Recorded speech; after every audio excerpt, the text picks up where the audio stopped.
Hey, it's the Pete Podcast.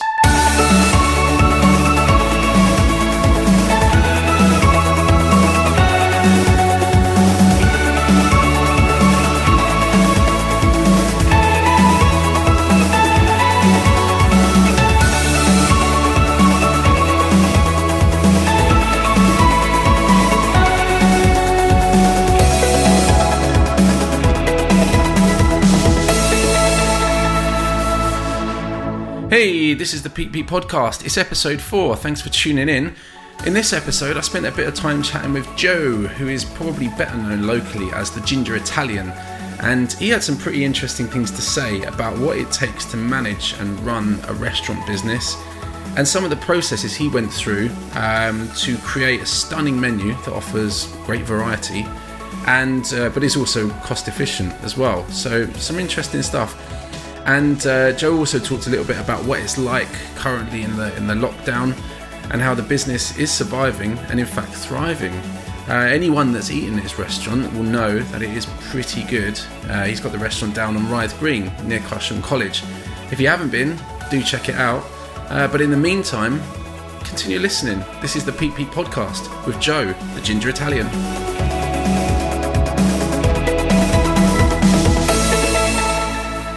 Hi Joe, welcome to the Pete Podcast. How are you doing? Yeah, good, thanks Pete. Really good. You are, well, the number one Italian restaurant in Carshalton, and they weren't your words, were they? No, well they are my words now. Oh, no. So we were on TripAdvisor for the last 7 or 8 years, and we were always at number 1, and I never really made a deal of it until Vinoteca knocked us off to number 2. Okay. And we were at number 2 for about 4 months, then we went back to number 1. And so after that, I was like, right, I'm going to make a deal of it now. Nice. And then, yeah, just because I think I didn't like being at number 2. Not that it really bothered me, but it was just a fun thing to do. Well, you want to. Well, I suppose part of being in competition is you want to be the best, right? Yeah, and I think, isn't it? Marketers would say you have to place yourself as the number 1 expert. So we're just kind of messing about. So the restaurant used to be called Gusto's. And that opened, I think, in 2007. By 2010, I moved from London to Carshalton, and I was out of work, so I was looking for a job. So I got a job here as an assistant manager, and then 2010 I was a waiter. 2011 I was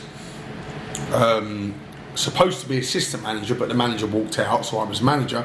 2012, the boss let me rent the restaurant, and then 3 years later I leased the restaurant, and then it was kind of officially mine.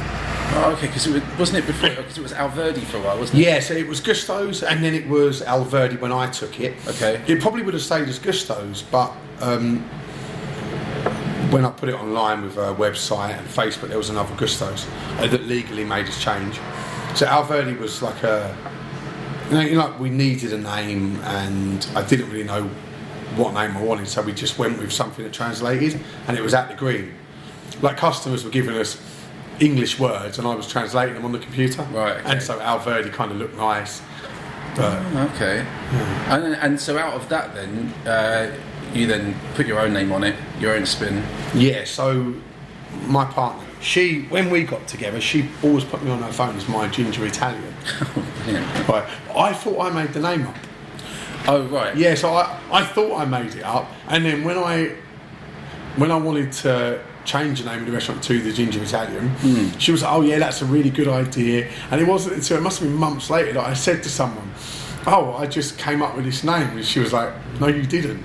I came up with this name. Oh, wow, that's really cool to do that. Yeah, and she bought me, I think it was for the year before I did it, for my birthday, she bought me the registered trademark for the Ginger Italian, and she bought me a private number plate, Ginger Italian. Oh, okay. Is that on the It's bike? on the motorbike. Right. Okay. Yeah. Oh, brilliant. And so it was kind of, she sort of pushed me to making it official. I suppose if you're being pushed in that direction, there's not much you can do about it, is there, really? Yeah. Well, I wanted it, but it was already Alverdi, and Alverdi was good, and it was doing well, so I might have dragged my feet a bit further, but she pushed a little, and it was done. I think we're coming up to 2 years now. Okay. 2 years in June or July as Okay. the Ginger Italian. Oh, brilliant. Yeah. So how has it been sort of in the last couple of months? You know you're doing exceptionally well as a restaurant. You've got something like capacity for 60 odd people in here. 72. Yeah. Right. Okay. And then all of a sudden overnight they're saying close your doors. Yeah. It was Sutton, wasn't it? It was Friday the 20th. Because we were fully booked on the Friday and then fully booked on the Saturday, and the Saturday obviously didn't happen. And I think the Friday we done in the end 10 customers. They just didn't turn up. Yeah, Wow. I think everyone got scared and we sort of went out on a bit of a low, not sure what was going to happen. But so we closed on the Saturday, and then we closed on the Sunday, and we opened again on the Tuesday just for deliveries. Okay. But it's been good. And that's what you're doing at the moment? That's all we're doing. Yeah. Okay. Yeah. So I think we got 3 staff furloughed, and the rest of us. I think the goal at the beginning was we spoke between ourselves, and the goal was for everyone, including myself, to remain on full pay if we can, because we've all got families to support. Yeah. And so the goal wasn't to really make any money or establish or to grow the business. It wasn't to do anything but just make sure everyone got their full wage. Because obviously we didn't know whether there would actually be, didn't know whether we'd actually make anything really. Yeah.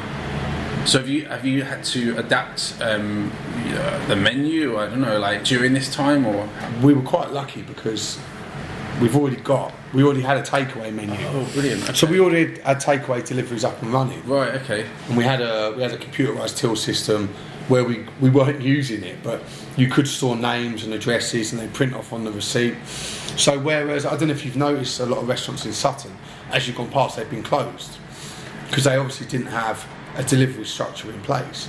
So I wish it was foresight, but it just so lucky that the year before we started to do deliveries and set up a system to be able to do it. Otherwise, I think now we'd be closed as well. Wow. Okay. And how far afield are you? What's your kind of range? 2.5 miles. Okay. So so you're keeping it local. Yeah, I say 2.5 miles, but people are persuasive, and we're a bit of a soft touch. Right. I think I did one at about 3.6 miles the other day. Right. It killed the other deliveries, and I had to get my girlfriend to come in.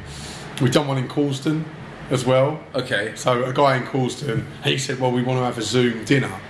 And it was one in Sutton, which was within the radius, one in Belmont that was outside, but then one in Carshalton. That's about 5.2 miles away. Right, okay. And so I was like, well, it's going to be free. So my girlfriend came in, delivered one, and then we did the others, and it sort of worked out all right. So does the takeaway menu differ from the restaurant menu? Yeah, Much, or? and limited. I was going to offer the full menu, but the first week I think we threw away like 6 portions of salmon, 3 portions of lamb. That is sacrilege. Like 6 sirloin steaks. What else went? Oh, there was a few. I know there was about 6 pork chops that went, and a bunch of duck breasts. That was heartbreaking. Oh, Bennett. And it kind of went in the bin because normally we'd eat it, but it was too much. And Okay. I was just an optimist that we'd sell it all, so we had it, and it just all got thrown. So we've trimmed it down now. Well, okay. So before you moved out of London, you came to here. Were you involved in the restaurant business before that? Yeah. Well, my mum and dad had 4 restaurants, and when I was growing up as a kid, Okay. and then I don't know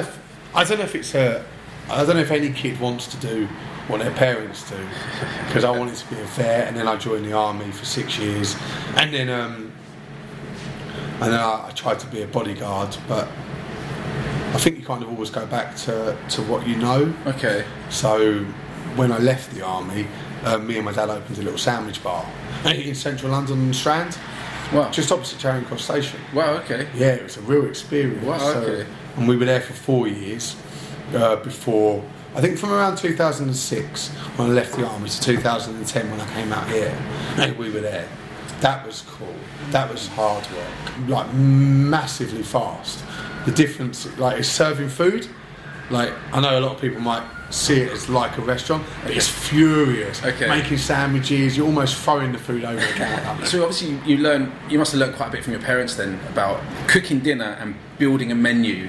That's like two different things, right? Yeah, it is, because cooking dinner, you've got lots of time on your hands. In a restaurant, you haven't. And people want what they can make at home, but they want it in 10 minutes to the table. And they want dishes that, if they made it at home, would take them 40, 50 minutes. So you have to be really careful what you select. Like some dishes that would be great in my restaurant, I wouldn't dare. I get some great recommendations of dishes, which are great, but people want it now. Right. And, you know, when they're hungry and they order, you have to be able to produce it in 10 or 15 minutes. Right, okay. So, yeah. But when you're actually kind of constructing a menu and you're deciding, I suppose, so speed of preparation and just being able to quickly turn it around, but also you have to have, I presume, because I looked at your menu earlier and you know they say like never go food shopping on an empty stomach. Yeah. It made you want to eat. Yeah. So if it was me building out a new menu, I would look for. You'd have to look for balance. So white meat, red meat, and fish. You'd look for a balance. Vegetables, and so you've got a bit of everything. But then also look for a way to duplicate ingredients across multiple dishes. That helps you to cut down on the waste. And we've done starters before that have just used one product. And then I forgot to think about putting that product into other recipes on the menu. And what's happened is it hasn't been a huge success because we've got such a big menu that people pick a little of everything, and then you end up using only some of the ingredients and throwing the rest away, or having to eat it, which is nice, but it's not cost effective. Sure. If you're feeding the staff some of the things that cost a bit to buy. Yeah. I got to say, because I remember, last time I ate here was probably last summer, and I definitely had the duck pate to start. We still do that. And the wild boar tortelli. Yeah, so that's our biggest selling. Well, is it really? Yeah, okay. That and we've got one called the tagliatelle Roberto with chicken, cream, pesto, and pancetta. Okay. That and the wild boar pasta, the two best selling. Outsells the spaghetti marinara, which always used to be the top dog. Right, okay. But no, and follow that up by the pear and ricotta fiocchi pasta parcels. Okay. That is absolutely huge. But the pasta, I'd never heard of it before. Okay. It's called a fiocchi. Fiocchi. And they look like little. You ever see them old cartoons and like little creatures that are robbing money, like loot bags. Oh right, okay. They throw the loot bag over their shoulder, like if they're robbing a bank. Okay. That's what they look. That's what they remind me of. Right. Okay. Little bags of money. Oh, kind of like a Chinese wonton thing, isn't it? Yeah. So it looks like someone's got like a sack with something in it, and then tied it up into a little bundle. Your sort of influence for food. I know you talked about sort of getting a balance, but would you say you have sort of influences from the Italian palate, so to speak? Honestly, not really. Right. No, I think I'm an experimenter. So when I first, me and Danielle first got together, and I started to go over to her house, she'd say things like, "Oh, there's nothing to eat," and I'd say, "There might be," and it'd be like a smash and grab approach. And that looks like tomato. You got some like chilli there, or there's a bit of lazy garlic in the top of the fridge. Like scrape the bottom of that jar out and just sort of make it work. Okay. So like I grew up with Italian food, but the restaurants that my mum and dad ran, they were all in central London, so around the Oxford Street area, and they were never anything extraordinary. High turnover, massively busy, huge kind of money generating restaurants. They were quick, one course, maybe followed up by a sorbet or a creme caramel, and that's it. People in, people out.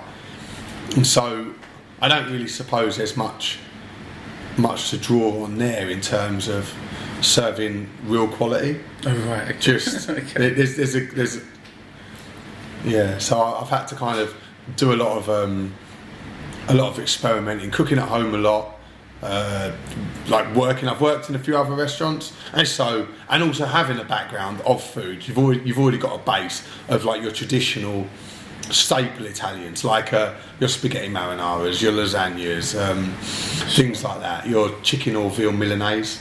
Okay, chicken or veal Milanese In breadcrumbs. Oh right, okay, the spaghetti on the side. Okay. Yeah, escalope, the chicken okay. escalope or the veal escalope. Okay. Things like that. There's a good and a bad thing about Italian restaurants. The good thing is that everything's really simple and it's based around like not that many elements. So I don't feel owning an Italian restaurant is ever going to give you like a really kind of huge knowledge about food. You know, like you see some French restaurants, there's a lot of prep and there's a lot of things that go into making every element of the dish, and it's really time consuming. There's a lot of touching of the food and making and kind of like almost modifying every ingredient to fit the end product of the dish. I don't feel Italians like that, and I think it's probably the reason why Italian restaurants are quite successful.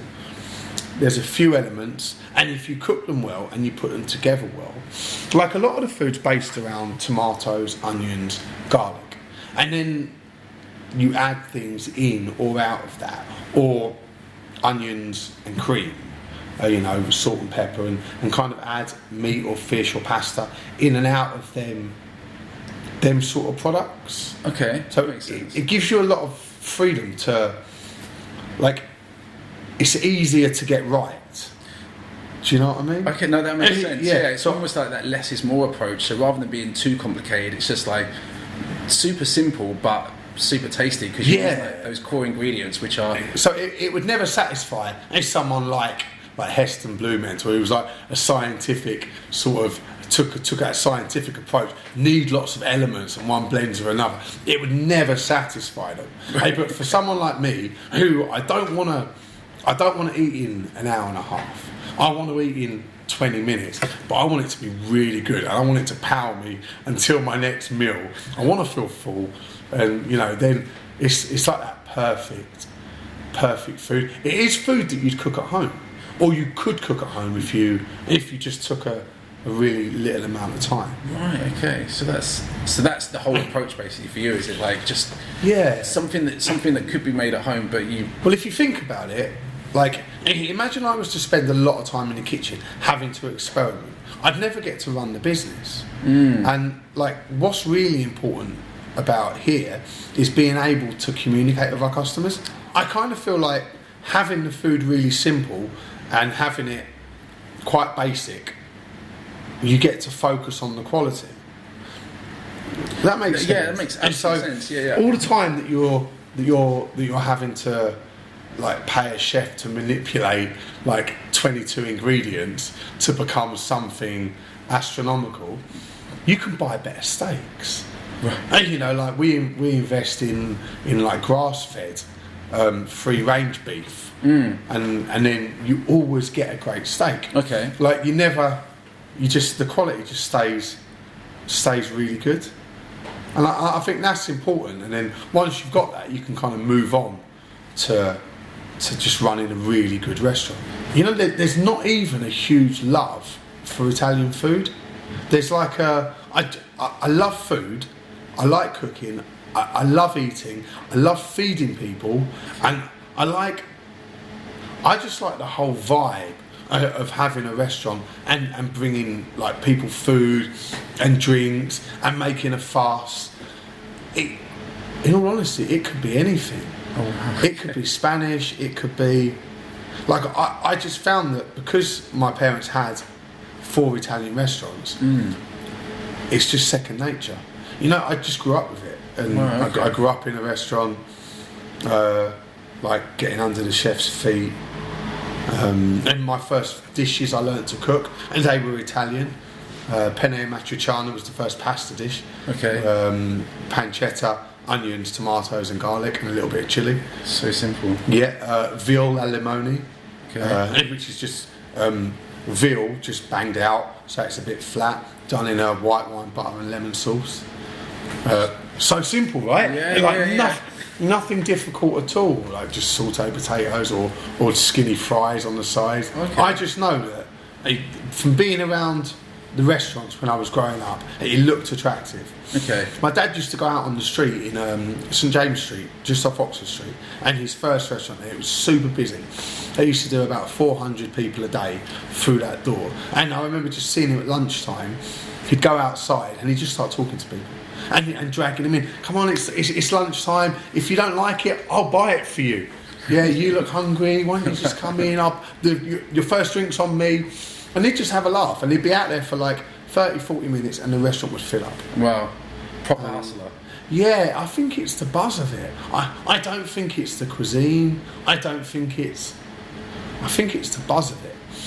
And then over the years, I've sort of got more bothered about the quality and more focused on how to improve what we're offering. Yeah. It just started because it was a buzz. But you don't become the number one Italian restaurant in Carshalton for nothing. It does if you're obsessive enough. And then I suppose you get better and better at what you're surrounded with, don't you?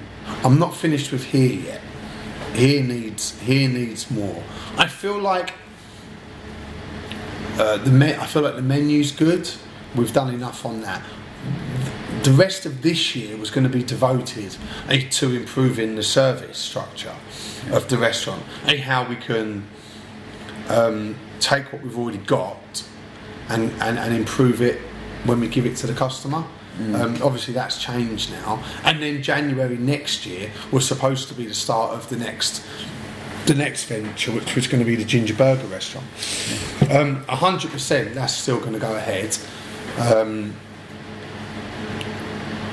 I wanted to practice a better level of service here, and then do something that you don't really see, like a burger restaurant with a really high level of service. You get like a restaurant where you feel you can go with the family, with the kids, and you can get almost like that kind of, like that, that sort of comforty, sort of almost, not junk food, but it's burgers and chips and Sure. like dirty fries and milkshakes and stuff like that. Yeah. The sort of stuff that you'd sort of expect at a normal burger joint, but then you get it in a way that you're like, wow, like they're really like putting the effort in with the way they're greeted at the door and getting their jackets hung up. Like all that stuff that you get at a really good restaurant. Right. But you're in a burger restaurant, and it's like I want to just do it at a better level that people are doing. So instead of it being, most burger joints are positioned as like an American burger joint. I want this to be like its own unique thing. Like the Ginger Burger isn't, or the Ginger Burger restaurant, whatever the name sort of becomes. It's not Italian. It's not American. It's the local burger. It's the local. Just another good local restaurant that isn't in like the American category. Because you don't expect good service from that sort of thing. You expect stools and benches and just having your plates put down and you're left to it. Yeah. And I want it to be something that people are really going to go, like when a kid grows up and he went to that burger joint when he was a kid, and he'd say, when I was a kid, the best burgers I ever had were the Ginger Burger restaurant. Nice. Yeah, definitely. You mentioned earlier about being in the army. Yeah, and I was in the Royal Artillery Paris for 6 years. Wow. Yeah, it was cool. That's really cool. Yeah, it was all right. Where were you based? Thorney Island, and near, do you know Emsworth? Is that down on the south coast near Portsmouth? Yeah.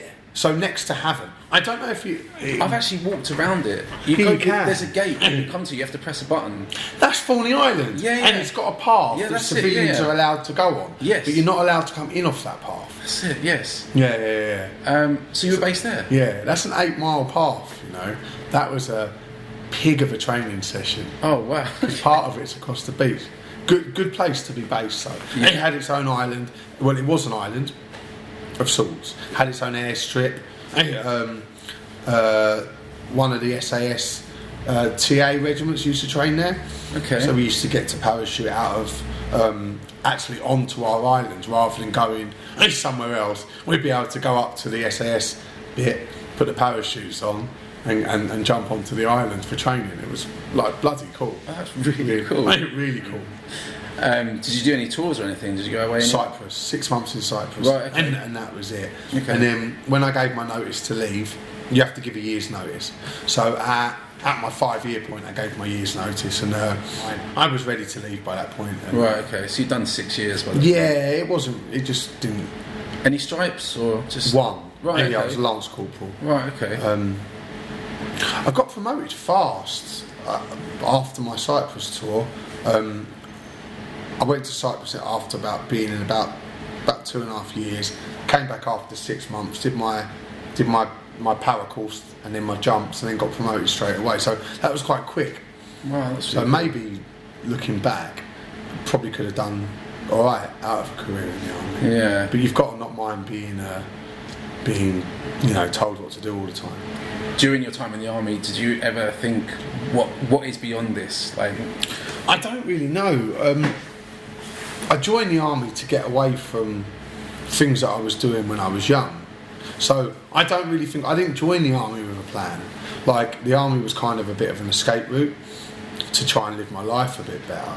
So I think by the time I started to get fed up with the army, I was really not thinking about what I was going to do in my life. I was thinking more of like getting out, just like getting out and living my life on my terms. There wasn't really a plan. I should have really left with a plan. well, I mean, this is a pretty good plan the way it's turned out. It is pretty cool. What it's turned out to be is good. It's actually really good, and people are supporting us so much. I know people that have ordered, and not. I don't know if it's just the impression they give me, but not just because they want a good meal. They've ordered because they actually are enthusiastic about supporting us. It's absolutely immense. I've done some deliveries, and they've said, we order every week from you, Joe, because we want you guys to succeed.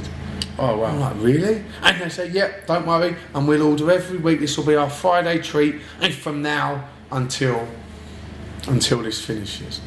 And I'm like, well, you don't have to, but it's crazy. You know, people always said nice things before, but now I've realised that like some customers, they really see, they're not just they're like more than customers. They're almost like behaving like they're friends. Wow. It means it's so cool. It's really cool. That's what says to me, this is a good thing in the community. Kind of has to be, right? Otherwise, they'd just be like, well, I'll get fish and chips, or I know like Nando's deliver through Uber, right? And they even open, but they can just get whatever they want. But they're not. They're coming here, and we can't answer all the phone calls. There's too many. Wow. We can hear the phone bleeping in our ear. People are texting. And people are calling me on my personal number saying, Joe, we can't get through. And I'll say, I can't take your order. I'm out on delivery. I'm so sorry. Or they're texting on Facebook, please call us back, we want an order. We can't get through on the phone lines. Or they're emailing. And like, the next day I'm calling them back and I'm saying, look, can we pre-order like for the next time you want it? It's cool. People are buying 2 or 3 meals at a time, and for families. So they're sending us to different addresses. We've got regular Friday night delivery customers now. Wow. It's gone way and above Really what I expected, and there's a lot more love in it than I expected as well. You know, when people came to the restaurant, I knew they enjoyed it, but like there was no need for them to show us they cared, because we were just a restaurant and they came to see us, and when they were here we had a great time and they were always appreciative. But now like people are really showing like, we really love your restaurant, Joe, we want you to succeed, like you can count on us. I was like, wow, that's crazy. That is really cool. It's really cool. That's not a business, is it? That's something better. Like, that doesn't really count as a business anymore. That's just something that's like really cool. And just to clarify, your delivery radius? 2.5 miles. 2.5 miles. Yeah, it's 2.5 miles, but we can be sweet talked. That's about as local as it gets, I think. Yeah. I just want to say thank you so much for meeting me. This has been really cool, and I wish you all the best with the future plans and in the weeks and months to come. And I'm certainly going to be taking the takeaway menu away with me today. Cheers, and looking forward to making an order in the very near future. Good. Appreciate it, dude. Mate, it's a pleasure. Thank you.